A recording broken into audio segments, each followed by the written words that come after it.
Sahajo by, उनका चरित्र मैं कभी कभी कथा में सुनाता हूं।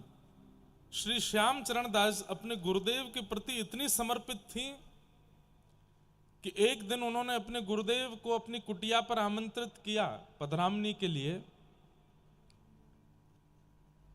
तो गुरुदेव जा रहे हैं सहजोबाई के यहां और उसी समय ठाकुर जी ने मन बनाया मैं भी सहजोबाई के यहां जाऊंगा, जाके देखूं ये गुरु को पहले प्रणाम करेगी कि मुझे।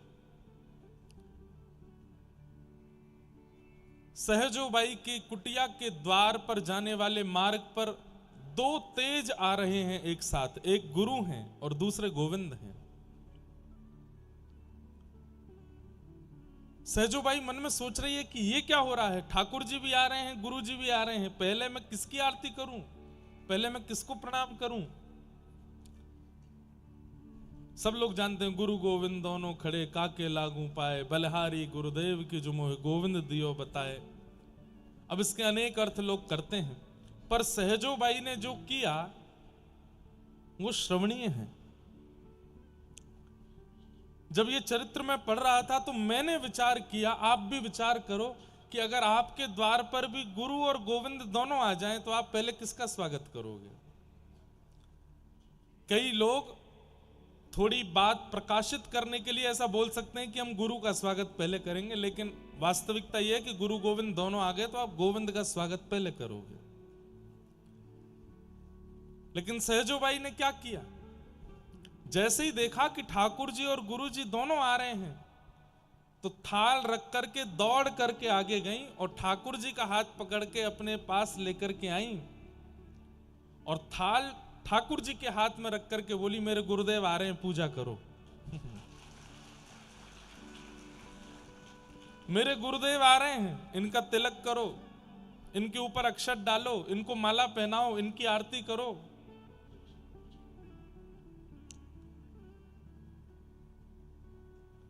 ठाकुर जी कहने लगे सहजो, मैं भगवान हूं, मैं परमात्मा हूं और परमात्मा तेरे द्वार पर खड़ा है, तू परमात्मा से अपने गुरु की पूजा करा रही है, गुरु परमात्मा से बड़ा हो गया।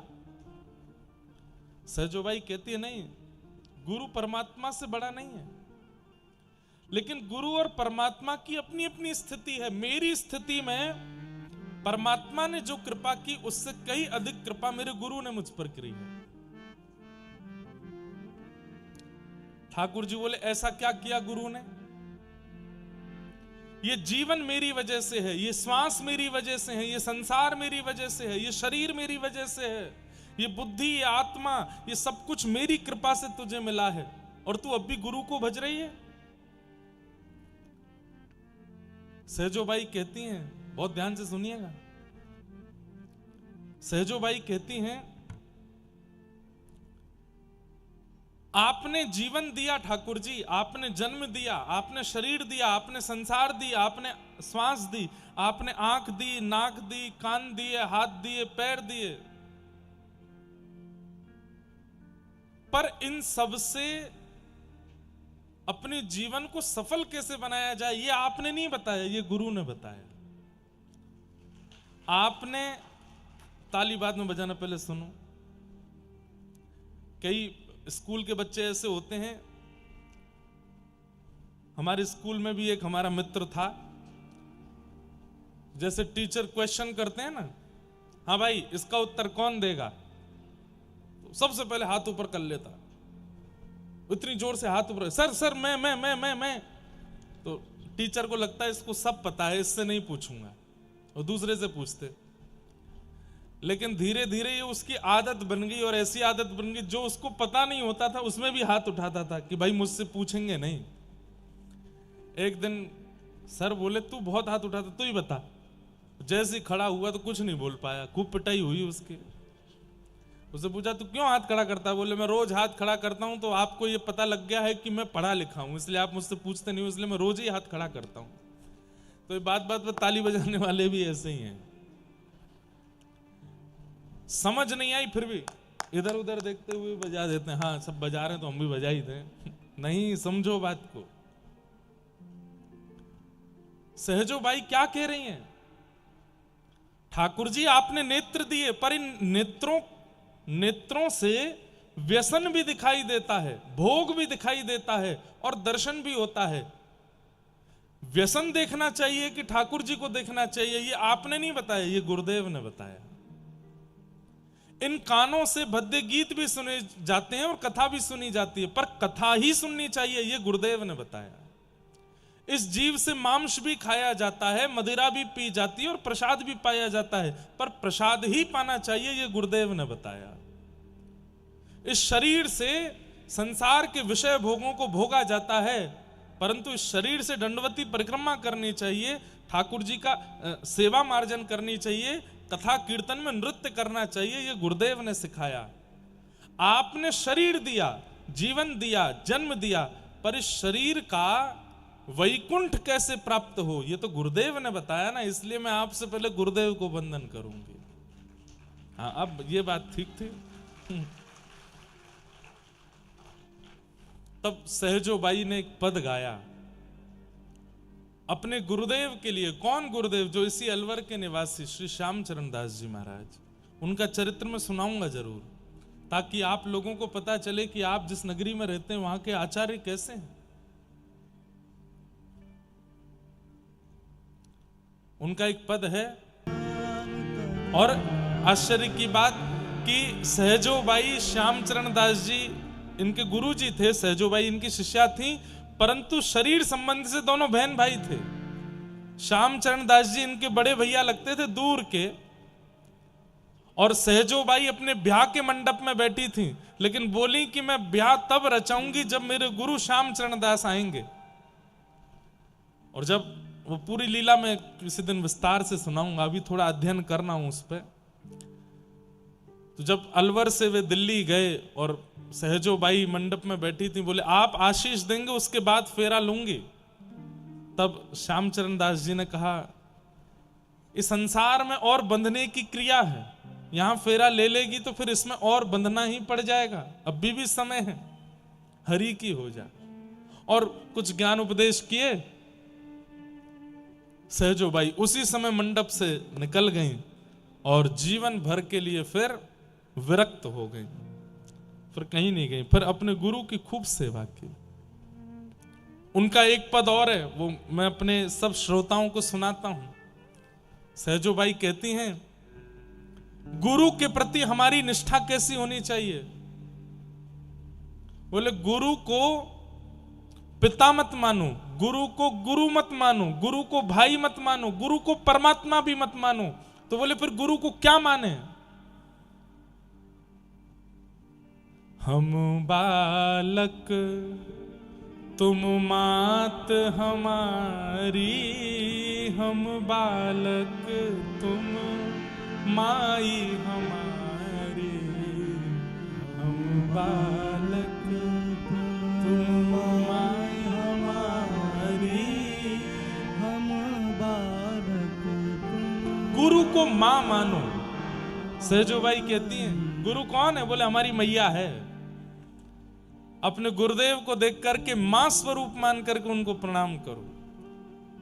बोले शिष्य की निष्ठा में केवल इतना अंतर चाहिए कि अपने गुरु को जब देखे तब मातृभाव से देखे, मैया के भाव से देखे, शिष्य का कल्याण अपने आप हो जाएगा। क्योंकि मां का वात्सल्य, मां की करुणा ही बालक को बचाती है। ऐसी करुणा, ऐसी भावना गुरु के प्रति हो, ये सहजो बाई सिखाती। तो ये सब पद, ये सब भाव इसलिए मन में आए कि आज मुझे पता चला कि जिन श्यामचरण दास जी महाराज सहजो बाई के पद में गाता हूं, उनका गुरु स्थान अलवर है। यहां उनके गुरु का जन्म हुआ है। तो ये सामान्य भूमि तो नहीं है भैया। यहां अनेक भक्तों के प्रादुर्भाव हुए हैं, और इन्हीं श्यामचरण दास जी की परंपरा में दीक्षा ली थी, जिनका कल मैं स्मरण कर रहा था, याकूब हुसैन, वो भी अलवर के ही थे। याकूब हुसैन के पिताजी वो अजमेर में कोई नौकरी करते थे। अब थोड़ी सी सुनो कथा। इनकी माताजी जो थी, उनको किताबें पढ़ने का बहुत शौक था, मुसलमान थी वो भी।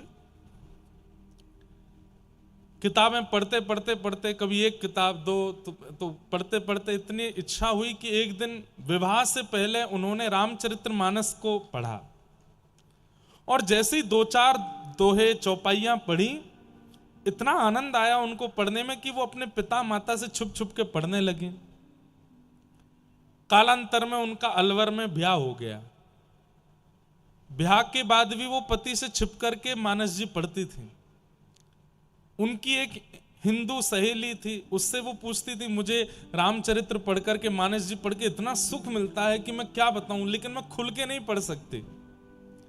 तो उनकी सहेली ने बताया, बोले अभी तो तूने तुलसीदास जी के द्वारा रचित मानस जी पढ़ी हैं, अगर तूने वाल्मीकि जी के द्वारा रचित रामायण कभी पढ़ ली तो तुझे इतना आनंद आएगा कि क्या बताएं। पर वो संस्कृत में है। तो याकूब हुसैन की माता जी को इतनी इच्छा हुई कि मैं कैसे पढ़ूं, तब याकूब जी का जन्म हुआ। मैं इसलिए इतना सम्मान इनको दे रहा हूं क्योंकि ये परम भक्त हुए। ये धीरे धीरे ये बड़े हुए, अलवर में डॉक्टरी की पढ़ाई कर रहे थे। ज्यादा पुरानी बात नहीं है। डॉक्टरी की पढ़ाई करते करते पिताजी की अजमेर में जॉब लग गई थी, वो वहां कहीं काम करते थे, ये यहां डॉक्टरी की पढ़ाई कर रहे थे।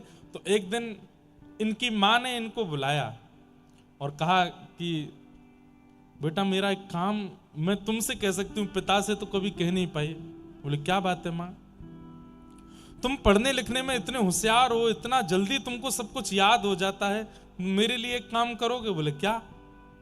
संस्कृत पढ़ लो, और संस्कृत पढ़ करके तुम संस्कृत श्लोकों का अनुवाद करना सीख लो। बोले मां उसकी आवश्यकता क्यों है? बोले मुझे रामायण सुननी है, मुझे वाल्मीकि जी के द्वारा रचित रामायण का अनुवाद सुनना है, और वो तुमसे ही सुनना, और किसी से मैं सुन नहीं सकती। उन्होंने कहा मां ये तो बहुत अपराध है ना, हमारे कौम में तो ये अधिकार नहीं है। बोले इसीलिए तो छुप करके तुम पढ़ लो।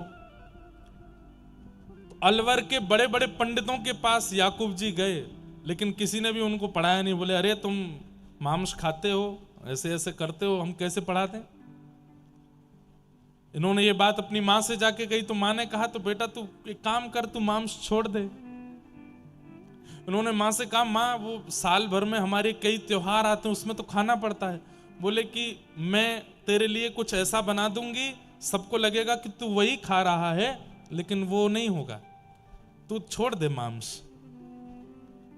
तो इन्होंने मांस छोड़ दिया, और एक पंडित जी को इन्होंने विश्वास आश्वासन दे दिया कि मैंने मांस छोड़ दिया, मुझे संस्कृत पढ़ाई है।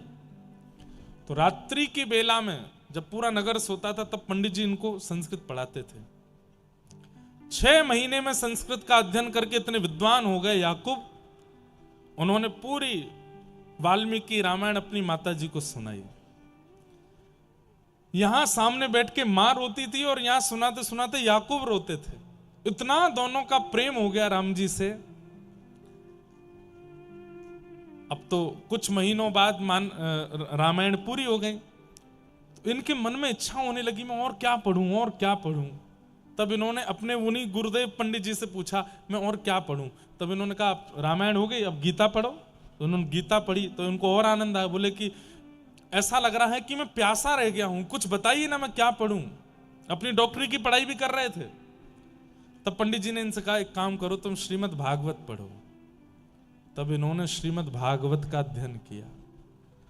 प्रथम द्वितीय तृतीय चतुर्थ पंचम षष्ठम सप्तम अष्टम नवम दसम स्कंद तक इन्होंने पढ़ लिया।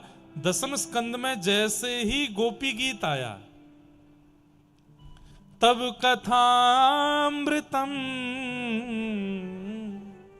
तप्त जीवनम कभी भीड़ितम कल्मषा। बस रुक गए वहीं पर, और सालों साल निकल गए, गोपी गीत से आगे पन्ना पलट ही नहीं पाए, बस रोते रहते और गोपी गीत को पढ़ते रहते। याकूब हुसैन अलवर के किसी विद्यालय की लाइब्रेरी में पढ़ने जाते थे, और बस रोते रहते थे मैं क्या करूं। ये कितना प्रेम है, ये कितना रस है। ये गोपियां जिन कृष्ण के लिए गा रही हैं, मेरे को उनके दर्शन की इच्छा हो रही है, उनकी झांकी देखनी है, उनका स्वरूप देखना है। तभी एक दिन ये लाइब्रेरी में पढ़ रहे थे तो सामने वाली बेंच पर एक व्यक्ति आकर के पढ़ने लगा। इन्होंने जैसे ही उसको देखा तो उसके माथे पर तिलक था, गले में कंठी माला थी और हाथ में नाम जप चल रहा था और वो पन्ने पलट के पढ़ता जा रहा था, नाम जप कर रहा था। इनको लगा ये मुझे कुछ बता सकता है। तब इन्होंने उस व्यक्ति से बात की, बोले कि आप हिंदू हो? बोले हाँ। ये क्या कर रहे हो आप हाथ में? बोले माला जप रहे हैं। बोले इससे क्या होता है? बोले इससे हमारे ठाकुर श्री राधा मोहन प्रभु दर्शन देंगे, नाम जप से दर्शन होता है। तो याकूब जी बोले ये मुझे दे दो, मैं भी जप लूं, मैं भागवत पढ़ता हूं, मेरी भी दर्शन की इच्छा है। बोले ये मैं नहीं दे सकता, ये तो कोई आचार्य देते हैं, ये तो कोई महापुरुष देते हैं, दीक्षा देते हैं, दीक्षा में नाम देते हैं, उसके जाप से ही ठाकुर जी का अनुभव होता है। अच्छा भैया एक बात बताओ, तुम्हारे यहां केवल हिंदुओं को ही दीक्षा लेने का अधिकार है, मुसलमान नहीं ले सकते? उन्होंने कहा ले सकते हो, बस तुम्हारे कौम के लोग तुमको कुछ कहे नहीं। बोले कि उनसे तो मैं छुपा लूंगा, पर मैं किनसे दीक्षा लूं? तब उन्होंने कहा हमारे अलवर के ही जन्मे हैं लेकिन जयपुर में विराजते हैं श्री श्यामचरण दास जी महाराज, उनके पास जाओ। तब आपने संभवतः श्यामचरण दास जी या उनकी परंपरा के कोई आचार्य, में से भूल हो रही होगी, या सरस माधुरी जी संभवतः, उनके वे अलवर आए थे और ये उनका सत्संग करने के लिए गए थे। सत्संग में सब लोग बैठ करके आनंदित हुए, लेकिन सत्संग विश्राम के बाद सब उठ के चले गए, पर कोने में बैठे याकूब हुसैन बस रोते रहे रोते रहे। और जैसे ही सरस माधुरी जी उनके पास गए, चरणों से लिपट गए, बोले कि अब और कोई इच्छा नहीं, बस ठाकुर जी से मिला दीजिए आप। तब उन्होंने इनको नाम प्रदान किया, कंठी प्रदान की, तिलक प्रदान किया और इनका नामकरण कर दिया सनम सखी, तुम्हारा नाम सनम सखी। और बस उसी दिन से प्रिया प्रियतम के ऐसे भाव में निमग्न हो गए। वे याकूब हुसैन भी आपके अलवर के थे। तो ये बात तो पक्की है, जैसे किसी स्थान की भूमि में आम का पेड़ प्रकट हो चुका है तो यह बात पक्की हो जाती है कि वहां आम के पेड़ और भी प्रकट हो सकते हैं। भूमि में सामर्थ्य है कि वो आम को जन्म दे सकती है। तो अलवर में ये महापुरुष हुए हैं, इससे ये बात निश्चित होती है कि अलवर के परकोटे में रहने वालों में कृष्ण भक्ति आ सकती है, बस प्रयास करे कोई। प्रयास करना ना करना ये आपके ऊपर निर्भर होता है। तो ऐसी अलवर की भूमि है, आप सबको हम प्रणाम करते हैं, ऐसे आचार्यों की भूमि पर आप रहते हैं। तो ये एक दिन में जो हमको पता चला अलवर के बारे में, जो हमने ग्रंथों से पढ़ा, कुछ अपने मित्रों से पूछा, ये हमारी खोजबीन है। अभी और 6 दिनों में क्या क्या मिलेगा ये तो ठाकुर जी जाने, अद्भुत है। कल तो हम कथा करके निकल जाएंगे बरसाना रात्रि में, क्योंकि 20 तारीख को सुबह बरसाना में कथा है, एक दिन की कथा है। वहां पर हमारे परम पूजनीय प्रातस्मरणीय श्री विनोद बिहारी दास बाबा, उनके मन में एक संकल्प प्रकट हुआ कि बरसाना में जो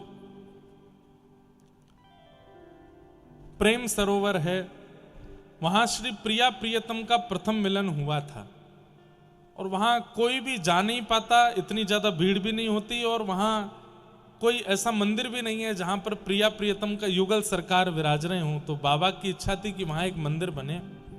उस मंदिर का शिलान्यास हो रहा है, मंदिर निर्माण हो रहा है, उसमें 4 दिन का वहां कथा सत्र है। हमसे बाबा ने आज्ञा की कि आपको कथा सुनानी है। हमने कि बाबा हमारी तो अलवर में कथा है। तो बोले एक दिन कैसे भी आओ। तो वहां 3 दिन अलग अलग आचार्य कथा कर रहे हैं, पर एक दिन की कथा सुबह के सत्र में हम करने जाएंगे। तो कल रात्रि यहां से चले जाएंगे, परसों बरसाना में सुबह राधा कृष्ण प्रथम मिलन की कथा सुनाएंगे, पहली बार दोनों कैसे मिले, और फिर वहां 10 बजे से लेके लगभग 12-1 बजे तक कथा करके फिर वापस अलवर आएंगे, 4 बजे से फिर आपको सुनाएंगे। तो ऐसा फिर उसके बाद हम अलवरी रहने वाले हैं, यहाँ खूब डोलेंगे, ढूंढेंगे कहाँ क्या है। अभी तक तो पता चला कि तेंदुआ भी हैं, बाघ भी हैं, बारहसिंगा भी हैं, हिरण भी हैं, सब हैं, हमें तो कोई दिखे नहीं अभी तक। कई लोग बोले जहां हम रुके महाराज जी बाहर मत निकलना, यहाँ तेंदुआ आ जाते हैं। हमने कि आन दो, नरसिंह भगवान है, दर्शन करने हमें, लेकिन सब जगह जाएंगे दर्शन करने। एक दिन का सत्र, सबसे मिलने का भी कुछ योजना बनाएंगे कि सबसे व्यक्तिगत मिल सके, ऐसी भावना। और थोड़ी बहुत देर में इंद्र देवता भी आने वाले हैं ऐसा लग रहा है। इंद्रेश की कथा हो रही है, तो बादल तो सुबह से ही हो रहे हैं, मैं कहा देर में बरस भी जा सकते हैं। तो सब आनंद है। और कल से नवरात्रि भी प्रारंभ हो रही है, चैत्र नवरात्रि है, और कल हम सब सनातनियों का, हम सब हिंदू वैष्णवों का कल नव वर्ष है। कल बड़े धूमधाम से खूब आनंद के साथ में नववर्ष भी मनाइएगा। हम भी यहाँ आकर के आप लोगों के साथ कल नववर्ष का आनंद लेंगे। क्या कर पाएंगे वो तो यहाँ आकर के अब कथा सुनेंगे, कीर्तन सुनेंगे, खूब नाचेंगे गाएंगे, इससे बढ़िया आनंद और क्या होगा, इससे बढ़िया उत्सव क्या होगा। पर आप सब लोग कल सुबह जल्दी उठ करके ठाकुर जी को प्रणाम, माता पिता को प्रणाम, गुरुदेव को प्रणाम, तुलसी जी को प्रणाम, धामों का चिंतन करके कभी कोई दिव्य मंदिरों में जाके ठाकुर जी को प्रणाम करना। ये वर्ष मेरा मंगलमय हो, इस वर्ष में मेरे अंदर और भक्ति बढ़े, ऐसी कृपा कीजिएगा।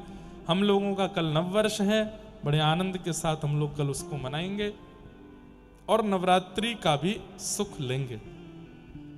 बंधुओं, प्रथम स्कंद में हम लोग प्रवेश करते हैं, फिर नवरात्रि में क्या करना है वो भी मैं आज आपको बता के जाऊंगा। आइए भागवत के कल महात्मा को सुना, आज प्रथम स्कंद से प्रारंभ करते हैं। जन्माद्यस्य तोन्वयादितरतश्चार्थे स्वविज्ञस्वराट् तेने ब्रह्म हृदय आदि कवये मुह्यन्ति यत्सूरय तेजो वारि मृदां यथा विनिमयो यत्र त्रिशर्गो मृषा धाम्ना स्वेन सदा निरस्तकुहकं सत्यं परम धीमहि। भागवत जी का पहला श्लोक है। जन्म लेते ही जो परमात्मा अन्वयाद इतरतः देवकी और वसुदेव के यहां जन्म लिया, लेकिन चले गए कहां? नंद बाबा और यशोदा मैया के पास। इस श्लोक के अनेक अर्थ हैं, मैं पूरी कृष्ण लीला एक ही श्लोक में सुना देता हूं। जन्म लेते ही ठाकुर जी नंद बाबा और यशोदा के पास चले गए। चार्थे स्वविज्ञ स्वराट, जो विज्ञ हैं, अनविज्ञ नहीं है, अर्थों के प्रति, भावों के प्रति जो सब जानते हैं। ठाकुर जी को सब पता है। आप कितना भी रूप बना करके जाओ, कितना भी आडंबर करके जाओ, कितने भी रोते हुए जाओ, कितने भी हंसते हुए जाओ, ठाकुर जी को सब पता है कि आपके जीवन में क्या चल रहा है। वो अविज्ञ हैं, अनविज्ञ नहीं है। पूतना परम सुंदरी बन के आई, लेकिन ठाकुर जी पहचान गए। कंस ने इतने राक्षस भेजे व्रजमंडल में, लेकिन ठाकुर जी सबको जान गए, सबको पहचान गए। और जिसको पूरी दुनिया कुरूप कहकर के बुलाती थी, ऐसी कुब्जा को पहचान करके सुंदरता दे दी, और जो परम सुंदरी पूतना थी उसको परम कुरूप बना दिया। ठाकुर जी सब जानते हैं, किसको कब कहां क्या देना है, किसके लिए कितना जरूरत है, क्या है, सब पता है उन्हें। इसलिए अपने जीवन में घटने वाली हर घटना को प्रसाद मान के स्वीकार किया कीजिए। अच्छी हो तो भी, बुरी हो तो भी। चलते चलते पैर में मोच आ गई, फ्रैक्चर हो गया, स्वीकार करो, नाथ कुछ अच्छा ही होना होगा, इसीलिए आपने ऐसा किया है, मुझे स्वीकार है।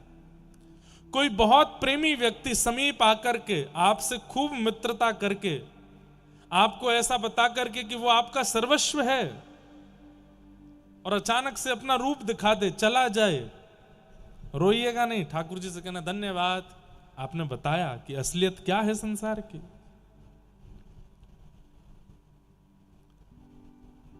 आवागमन, मिलन विछुड़न, संयोग वियोग, जीवन में जो कुछ भी मिले सबको प्रसाद मानिए। क्यों? क्योंकि ठाकुर जी आपके लिए जो आवश्यक है वही दे रहे हैं। मां कभी भी अपने बालकों को अनावश्यक वस्तु नहीं देती, वो देती है जो उसके लिए जरूरी हो। बच्चा रोता है, मुझे पेप्सी पीनी है, मुझे ठंडा पीना है, मुझे कुरकुरे खाने हैं, मुझे ये खाना है, मुझे वो खाना है। मां कान पकड़ती है। बालक को उस समय अपनी मां शत्रु लगती है, ये सबसे बड़ी दुश्मन है मेरी, मुझे ना कुछ खाने देती है ना कुछ पीने देती है, सब चीज के लिए मना कर देती है। वहां चला जाऊं, नहीं, ये खा लूं, नहीं, ये पी लूं, नहीं, सबके लिए मना कर देती है। और जब कहूं तो फिर क्या खाऊं मैं, लेके आ जाती है। रोटी करेला की सब्जी खिलाने लगती है मुझे, घिया की सब्जी खा, करेला की सब्जी खा, भिंडी खा, तोरई खा, बादाम खा, अखरोट खा, दिमाग तेज होगा तेरा। पीने को मां को तो दूध पिलाती है, कुछ दूध कोई पीने की चीज है? मां अपने बालकों को शत्रु जैसी लगने लगती है अगर बालक जो चाहता है मां वो ना दे तो। लेकिन यदि वास्तविकता रूप में देखा जाए तो मां जो कुछ भी अपने बालक को दे रही है वो उसके लिए जरूरी है, वो उसके लिए आवश्यक है, वो उसके निर्माण के लिए बहुत योग्य है। ठीक वैसे ही ठाकुर जी करते हैं। आप कुछ मांगते हो, ठाकुर जी नहीं देते, वो देते हैं जो आपने सोचा भी नहीं होगा। बस उसको ऐसा ही मान लीजिए कि ये मेरे लिए जरूरी है, इसलिए ठाकुर जी दे रहे हैं। चार्थे स्वविज्ञ स्वराट। किसी भक्त ने भगवान से जाकर के कहा, तपस्या करके ठाकुर जी प्रकट हो गए, तो भगवान ने कहा वरदान मांगो। बोले ऐसा वरदान दे दो मैं जो चाहूं मुझे मिल जाया करे। ठाकुर जी बोले ऐसे वरदान देने बंद कर दिए मैंने। संसार के लोग कुछ भी मांग लोगे? नहीं नहीं नहीं ठाकुर जी यही वरदान चाहिए, मैं जो चाहूं मुझे मिल जाए। अच्छा नहीं मानेगा, यही चाहिए? बोले हाँ यही वरदान चाहिए, मैं जो चाहूं मुझे मिल जाया करे। ठाकुर जी बोले ठीक है तथास्तु, तू जो चाहेगा तुझे मिलेगा, लेकिन एक कंडीशन के साथ। बोले क्या? तुम्हारे पड़ोसी को दुगना मिलेगा। तुम जो चाहोगे तुमको मिलेगा, लेकिन पड़ोसी को दुगना मिलेगा। ठाकुर जी ये कोई बात नहीं होती, मैं जो चाहूं मुझे एक मिलेगा, मेरे पड़ोसी को दो। बोले हाँ ऐसे ही चलेगा, चाहिए तो लो नहीं तो जाओ। नहीं नहीं ठीक है काम चला लूंगा मैं, दे दो, यही दे दो। अलवर में मेरी 4 एकड़ जमीन हो जाए, पहाड़ के बिल्कुल पास, खुद की तो 4 एकड़, पड़ोसी की 8 एकड़। 4 एकड़ में 1 एकड़ में बढ़िया बंगला, थोड़ा पास में स्विमिंग पूल, बाहर बढ़िया गौशाला, खूब सुंदर वन्य प्रदेश हो जाए, उसमें बढ़िया सुंदर आम के पेड़, सेब के पेड़ आदि आदि सब लग जाएं। कितना भी सुंदर बना लो, पड़ोसी का तुमसे अच्छा बन रहा है। एक बढ़िया महंगी वाली 1-1.5 करोड़ की गाड़ी आ जाए, तुम पे तो एक आई, पड़ोसी पे 2 आ गए। घर है, गाड़ी है, बंगला है, बगीचा है, फार्म हाउस है, सब कुछ हो गया, अब क्या चाहिए? हे ठाकुर जी एक सुंदर सी कन्या से मेरा ब्याह हो जाए। खुद का तो 1 हुआ, पड़ोसी के 2 हो गए।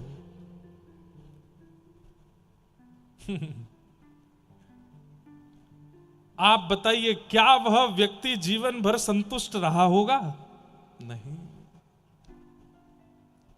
तो भी नहीं रह पाया, अंत तक भी रोता ही रहा, सब कुछ मिलने के बाद भी। क्यों? ठाकुर जी ने ऐसी कंडीशन लगा दी उसके साथ।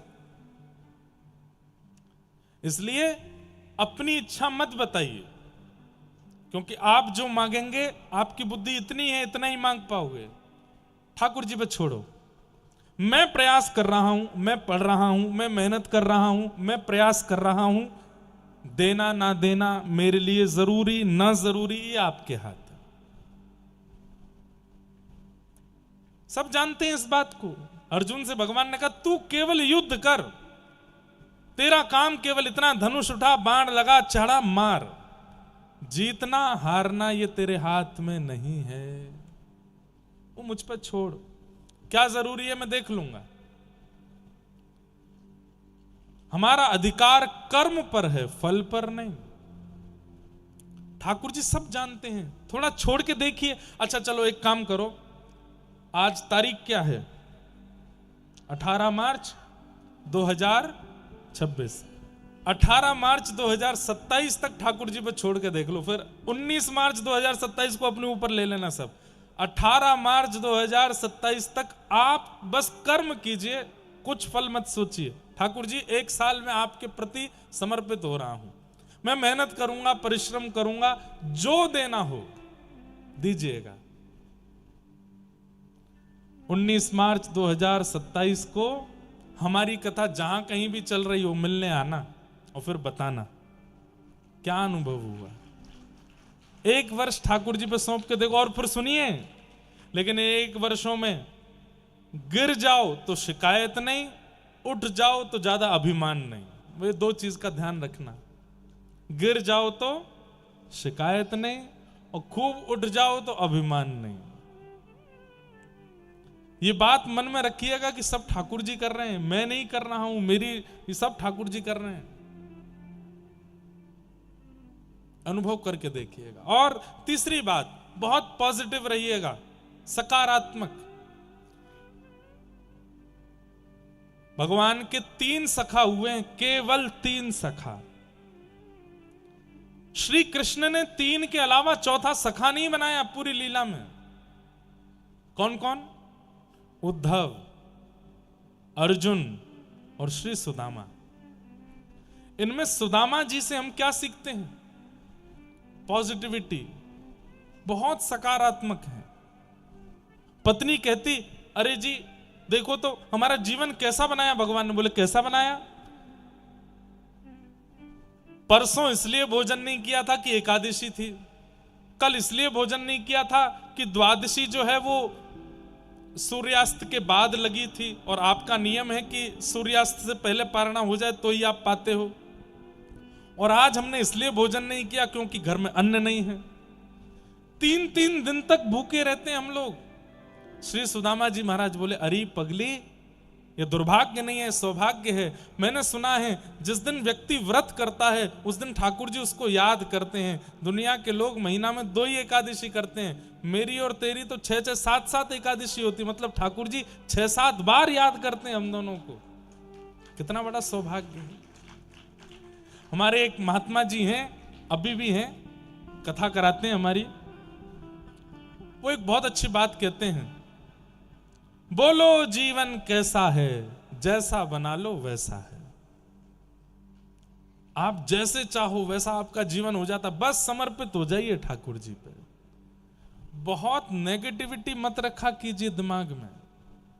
कोई भी घटना होने पर, कोई भी परिस्थिति आने पर तुरंत विचार मत किया कीजिए कि ये इसलिए हुआ होगा। नहीं, आपके लिए जरूरी है इसलिए हुआ है, ऐसा सोच के जी लीजिए।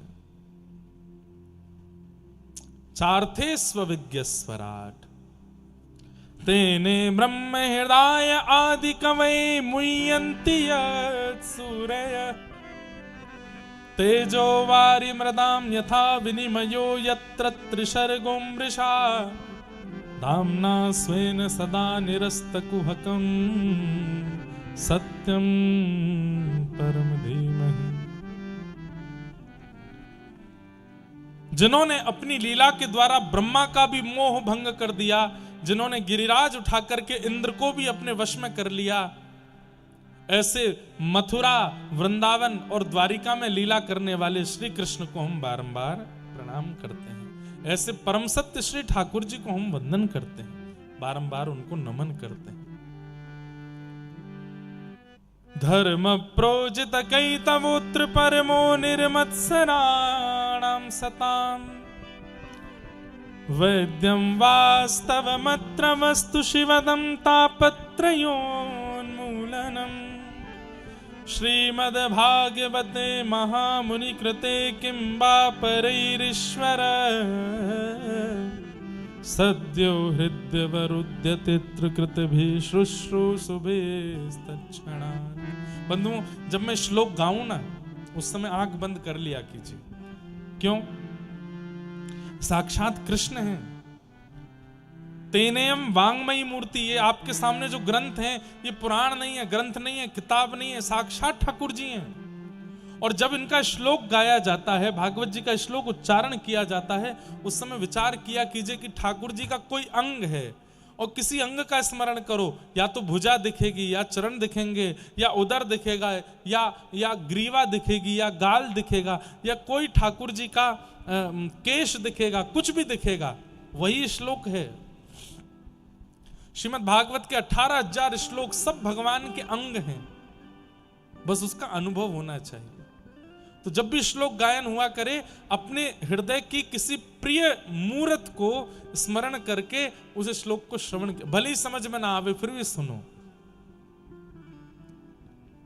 धर्म प्रोजत कई तवोत्र परमो निर्मत्सराणाम सताम।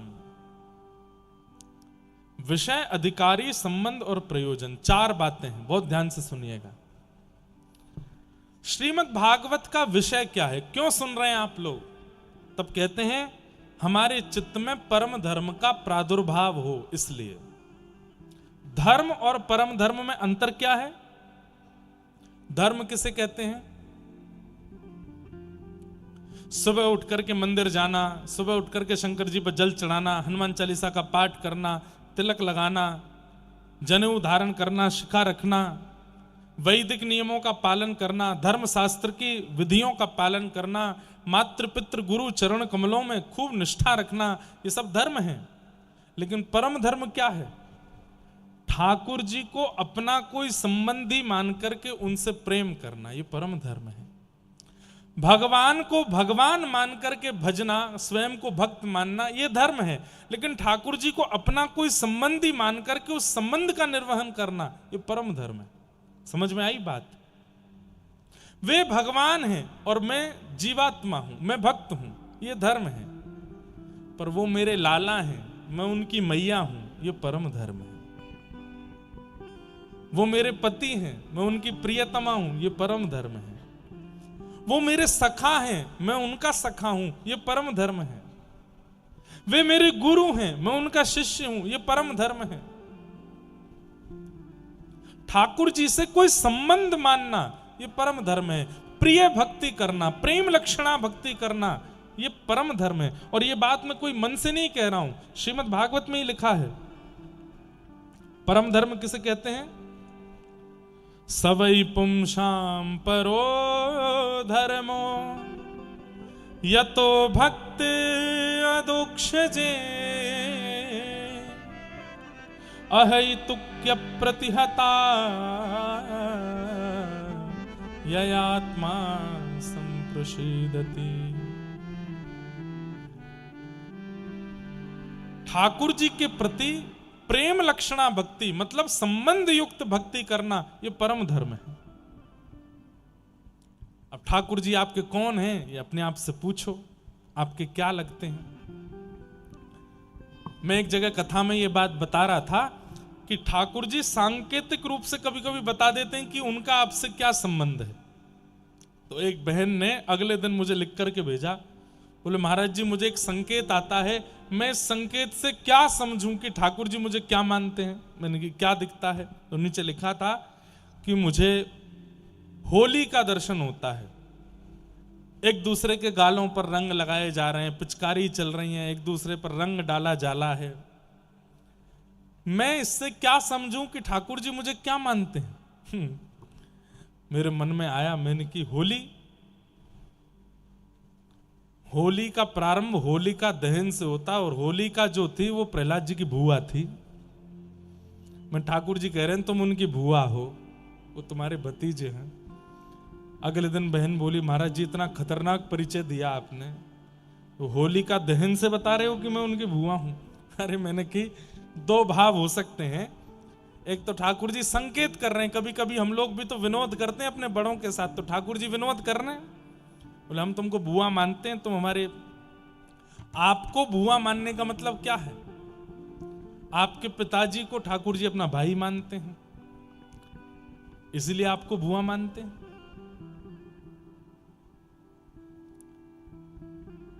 नहीं नहीं, आप बुआ कब बनोगे? जब आपके पिताजी ठाकुर जी के कौन हुए? ठाकुर जी के कौन हुए? या तो जैसे नंद बाबा की तरह आपके माता पिता की प्रति माता पिता का भाव हो, और आप कहो कि हमारे माता पिता में तो इतनी भक्ति नहीं, तो क्या पता आपके किसी बहन भाई ने ठाकुर जी को अपना संबंध उस भाव से स्थापित कर रखा हो। आपको कोई संबंधी भी ठाकुर जी को अगर संबंधी मानता है, उस नाते से भी आप संबंधी ठाकुर जी के हो जाते हो। जैसे मान लीजिए कि मैं ठाकुर जी को सखा मानता हूं, तो मेरे संबंध के जितने लोग हैं ठाकुर जी का, उनसे भी वही संबंध हो जाएगा। मेरे सखा हैं तो मेरे मित्रों के भी ठाकुर जी सखा हो जाएंगे, मेरे से संबंध रखने वालों के भी ठाकुर जी से कोई ना कोई उन्हीं भावों के संबंध होते चले जाएंगे। ठाकुर जी इस भाव से संबंध निर्वहन करते हैं। संबंध मानो, और संबंध मानना ही परम धर्म है, और श्रीमद् भागवत परम धर्म ही सिखाती है। अभी तक आप धार्मिक थे, 7 दिन कथा श्रवण के बाद आप परम धार्मिक हो जाओगे, ठाकुर जी से आपका कोई संबंध हो जाएगा, ठाकुर जी को आपके कुछ हो जाएंगे। एक भक्त हुए श्री प्रयागदास जी, एक दिन अपने सखाओं के साथ खेल रहे थे, तो अपने मित्रों के हाथ में खूब सारी राखी देख करके उन्होंने उनसे पूछा, बोले ये क्या पहन के आए हो? उन्होंने कहा ये राखी है, हमारी बहन ने पहनाई है। बोले बहन क्या होती है? बोले अरे हमारी मातृ गर्भ से हम जन्मे, हमारी माता के गर्भ से ही जो और जन्म लेते हैं, या तो वो भाई होते हैं या बहन होते हैं। तो बोले मेरी बहन तो है नहीं। बोले होगी, माँ से पूछो। एक दिन अपनी माँ से जाके पूछने लगे, माँ मेरी बहन कहाँ है? अब बहन तो थी नहीं, रोने लगे। अब छोटे प्रयागदास जी को कैसे समझाएं? तो माँ ने कह दिया तेरी बहन सियाजू है। अच्छा, मेरी बहन कहाँ है? बोले उनका ब्याह हो गया। बोले किन से हुआ? बोले राघव जी से हुआ। बोले राघव जी कौन है? बोले वो तुम्हारे जीजा जी हैं। अच्छा, मेरी बहन कहाँ है? बोले वो अयोध्या ब्याह के चली गई हैं, अयोध्या उनका ससुराल है, अयोध्या में रहती हैं। माँ तो फिर रक्षाबंधन पे मेरी बहन क्यों नहीं आई? बोले कि अब बहुत बड़े कुल में ब्याह हो गया, भूल गई होगी। बोले ऐसे कैसे भूल गई? अपने भाई को भूल गई? और मैं इतना बड़ा हो गया, आज तक मेरी बहन आई क्यों नहीं? माँ मेरी बहन भूल गई, लेकिन मैं तो नहीं भूला, मैं अपनी बहन को मिलने जाऊं? माँ ने कहा ठीक है जाओ। माँ मैं खाली हाथ नहीं जाऊंगा, कुछ बना दो। तो माँ ने हलवा बना दिया, और छोटे से प्रयागदास जी चले गए अयोध्या। माँ से पूछ के गए थे, मुझे कैसे पता चलेगा मेरी बहन कौन सी? तो माँ ने बताया, आगे खूब सारे सैनिक चल रहे होंगे, पीछे खूब सारी सखियां चल रही होंगी, बीच में हाथी घोड़ा आदि आदि खूब सारे वाहन चल रहे होंगे, उन्हीं के मध्य में एक श्वेत हाथी होगा। श्वेत हाथी के ऊपर सुंदर मणियों से जड़ित एक सिंहासन होगा। उस सिंहासन पर सांवले सलोने कमल नेत्र जैसे तुम्हारे जीजाजी राम जी बैठे होंगे, और उनके ठीक बगल में स्वर्ण जैसी कांति वाली तुम्हारी बहन बैठी होगी। इससे पता चल जाएगा कि तुम्हारी बहन है। छोटे से प्रयागदास जी चले गए अयोध्या। अयोध्या जाकर के ढूंढने लगे, मेरी बहन जी कहाँ हैं? अरे तुम्हारा भैया आया है, कहाँ हो बहन जी? एक दिन निकल गया, रोने लगे जोर जोर से, कैसी बहन हो? तुम्हारा भाई यहां आया है, तुमने जल भी नहीं पूछा, तुमने अन्न भी नहीं पूछा, अरे बैठने के लिए आसन तक नहीं दिया, कैसी बहन हो? कल सुबह तक यदि नहीं आई आप मुझसे मिलने, तो मैं प्रण ले लूंगा कि जीवन में अपनी बहन से मिलने दोबारा अयोध्या नहीं आऊंगा। कैसी बहन हो?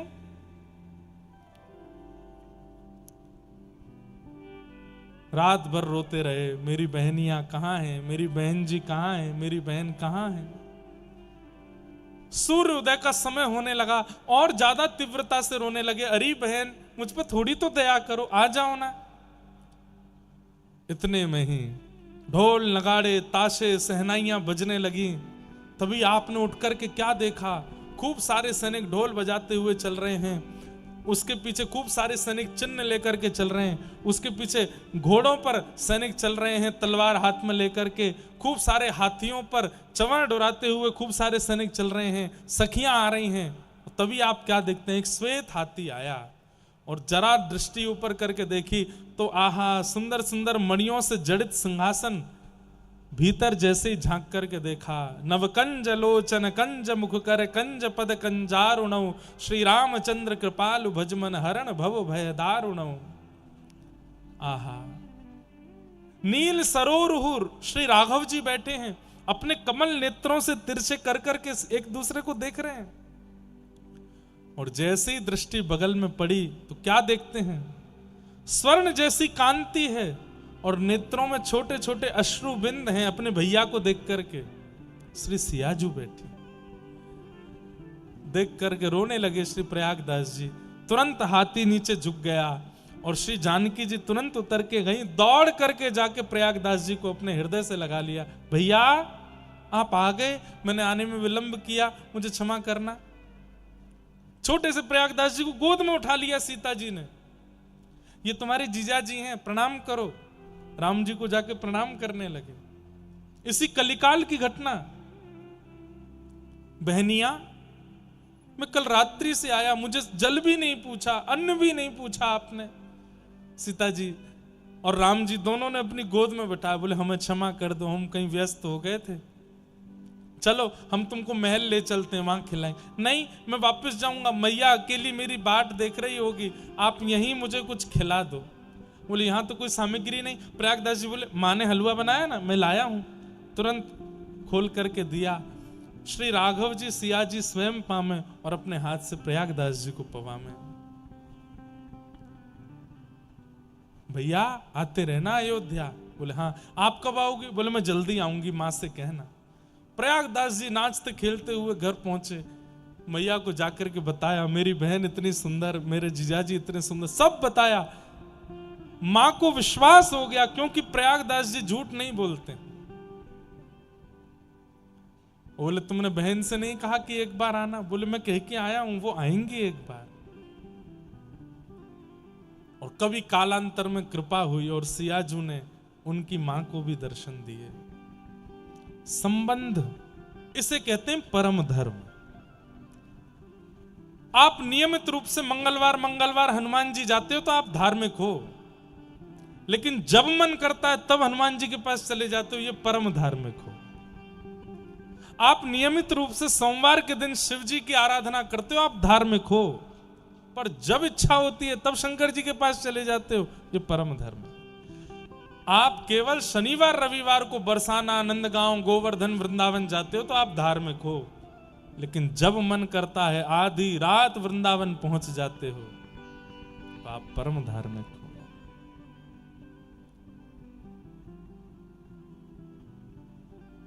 किशोरी जी से संबंध मानो, ठाकुर जी से संबंध मानो, कोई तो नाता बनाओ उनके साथ में। भोर होत महलन में थारे, सेवा के मिस जाऊं। भोर होत महलन में थारे, सेवा के मिस जाऊं। भोर होत महलन में थारे, सेवा में नित जाऊं।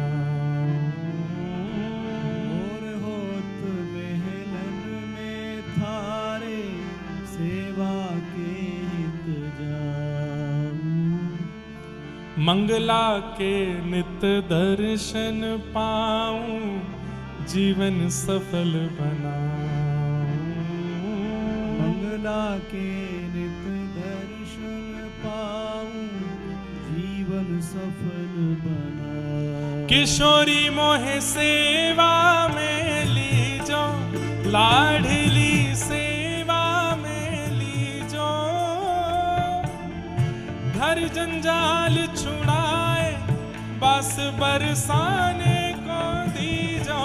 किशोरी किशोरी मोहे सेवा में लीजो, लाडली सेवा में लीजो। ऐसे नहीं, करताल बजा के गाओ। बास बरसाने को दीजो। किशोरी मोहे सेवा में लीजो, लाडली सेवा में लीजो। घर जंजाल छुड़ाए, बस बरसाने को दीजो। किशोरी सेवा में लीजो, लाडली सेवा में लीजो। घर जंजाल छुड़ाए, बस बरसाने को अरे दीजो। संबंध केवल माता पुत्र का नहीं होता, संबंध केवल बहन भैया का नहीं होता, सखा सखाओं का नहीं होता, संबंध स्वामी और दास का भी होता है। अगर हम किसी और संबंध में नहीं जा पा रहे हैं तो किशोरी जी हमारी स्वामिनी है, ठाकुर जी हमारे स्वामी हैं, हम उनके दास हैं। इसी भाव से, गाव भाव से, किशोरी मोहे सेवा में लीजो, लाडली सेवा में लीजो। जग जंजाल छुड़ाए, पास वृंदावन को दीजो। किशोरी मोहे सेवा में लीजो, लाडली सेवा में लीजो। जग जंजाल छुड़ाए, बस वृंदावन को दीजो। और हे पड़ी रहूं मैं द्वार तिहारे, रसिकन दर्शन पाऊं। बड़ी रहूं मैं द्वार तिहारे, रसिकन। भगतन की रज धूल मिले तो अपने शीश चढ़ाऊं।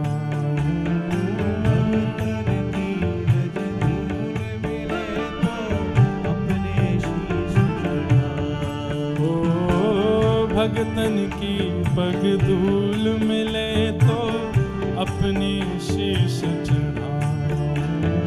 भगतन की पग धूल मिले तो अपने शीश हे किशोरी मोहे द्वारे रख लीजो, लाडली द्वारे रख लीजो।